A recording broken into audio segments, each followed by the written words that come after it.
ताज्या बातम्यांसाठी पाहत रहा तिचा सागर न्यूज। गोपीचंद पडळकरांनी औंध देवस्थानची 34 एकर जमीन लाटली।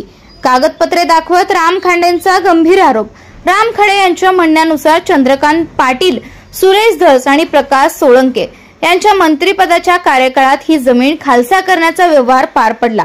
राज्यातील मंत्री आणि आमदारांवर भ्रष्टाचाराचे आरोप केले जात असून गेल्या काही दिवसांपासून माजी मंत्री धनंजय मुंडे यांच्यावर सामाजिक कार्यकर्त्या अंजली दमानिया यांनी भ्रष्टाचाराचे आरोप केले, तर मंत्री जयकुमार रावल यांच्यावरही माजी राष्ट्रपतींची जमीन हडपल्याचा आरोप अनिल गोटे यांनी केला। राज्यातील नेते मंडळींवर होत असलेल्या आरोपांवरून विरोधकही आक्रमक होताना दिसतात। त्यातच आता भाजप आमदार गोपीचंद पडळकर यांनी 34 एकर जमीन लाटल्याचा आरोप त्यांच्यावर करण्यात आला।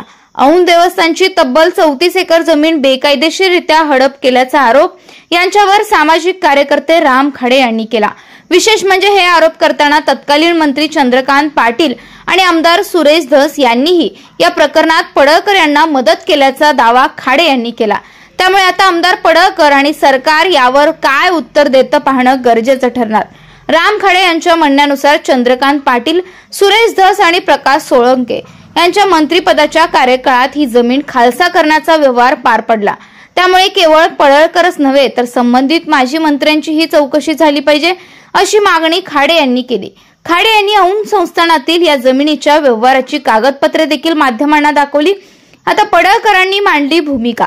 धर्मादाय आयुक्तांकडे नोंद नसलेल्या जमिनी या राज्य सरकारची रीतसर परवानगी घेऊन त्याचा कर भरणा करून वर्ग 3 ची जमीन वर्ग 1 करून ती विक्री करता येते।